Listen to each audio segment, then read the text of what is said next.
Hi, good morning, ladies. It's still morning in Nigeria. My name is Juliet Archibong. I'm Nigerian. I'm an international trade expert, I like to put it, consultant. I handle trade promotions particularly, and then I head a market access, market entry agency in Lagos, Nigeria. This is basically what I do every day, and my angle to this is I deal directly with the day-to-day cross-border trade facilitation and, you know, the physical realities of how the AFCFTA shapes these things in terms of trade. Thank you. What are the challenges? I have a large community of made in Africa manufacturers. And my day job is mostly to connect them to markets, so to global markets outside their countries. Majority of the, well, I would say one of the biggest challenges that we face is, you know, on trade facilitation. So I would say that the key players in trade facilitations, which is the customs, have not been fully sensitized on the processes and protocols of the AFCFTA agreement. And it's a big thing. I would speak from my country, Nigeria. It's one thing for us to sit here and discuss on the policies that we have written, the agreements that have been signed. And it's another thing for the actual entrepreneurs to deal with a different thing at the point of exit or point of entry. There's a lot of, I would use the word breaking transmission at that phase, because I think that the key players, which is, I would say, the customs, have not been fully sensitized on facilitation process. The customs in my country is not focused on facilitation. They are focused on revenue generation. So the customs don't have an easy access to, or rather, they don't make trading, you know, easy. There's a lot of drama around, you know, documentation procedures.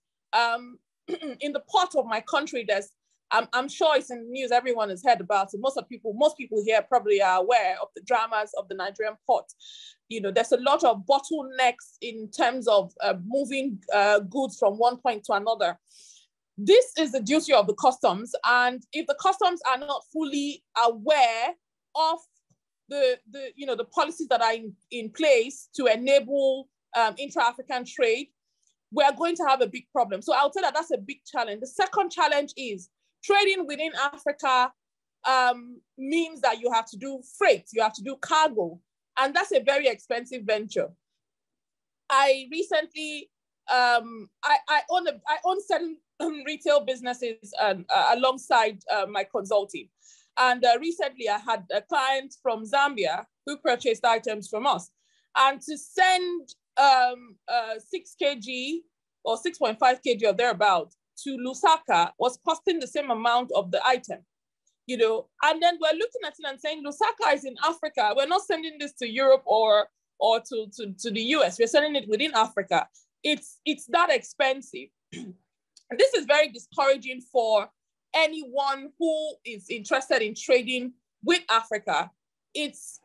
Or rather trading within Africa. The bottlenecks and, you know, this breaking transmission, like I call it, you know, we're sitting here and then we're discussing the policies, you know, the offices, the SADC, there's a lot of agreements, but like Mbini said, implementation is there's no implementation anywhere. Maybe there is, but it's not translating to the average person. It's at a certain level. It doesn't get down here. So I'm speaking for the people who are down here. We're not able to access all the benefits of these things.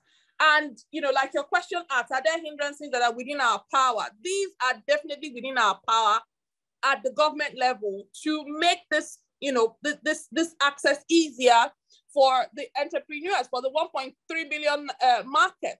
It's if we're not able to move goods from one point to another, then there's no market. There's no, the AFCFTA will only be a policy in the air. And then another policy will come in a few years. And then another policy will come. There's a lot of policies that will come after this.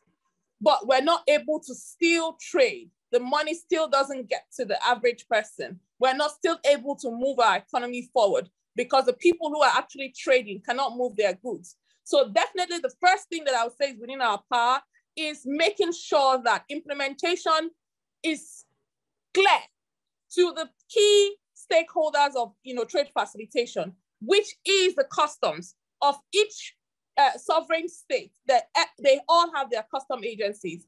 And definitely, if this is not clear to them, on the protocols of the agreements that we have signed as a region, no one will move goods from one point to another. The second thing is the cost of freight within Africa. The cost of freight would hinder trade within Africa. So we can have new policies from here till tomorrow. But if the actual processes and the actual issues are not addressed, which is the access to trade, the facilitation, and the cost of these things, we're not going to be trading properly.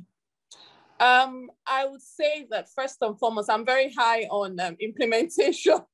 I'm very high on implementation because I think that that's the real thing, practicalizing this policy, unpacking the entire model. I would say, like we say in my country, there's a lot of big English, bogus English, practicalizing it and then digitalizing it.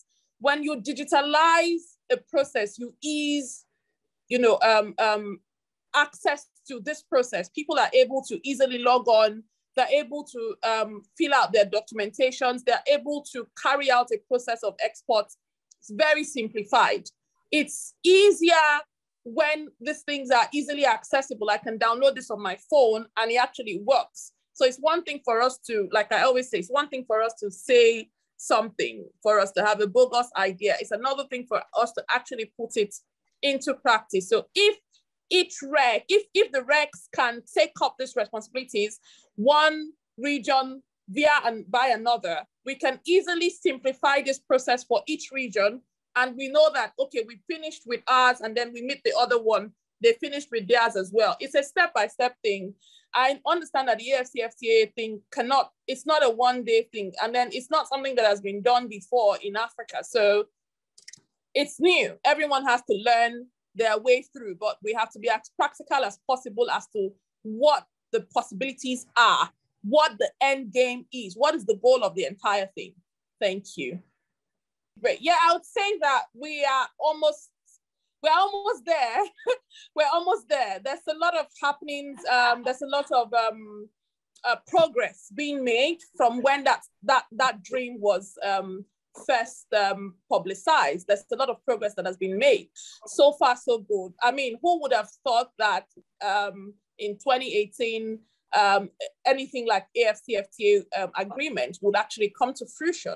But hey, here it is, which means there's a collective thinking, there's a collective progress, which means we're headed somewhere. So I think that we're on track. We're not there yet, but we're on track. If we all put in the work and we all have the same vision, we're headed in the same direction, I think that we're on track.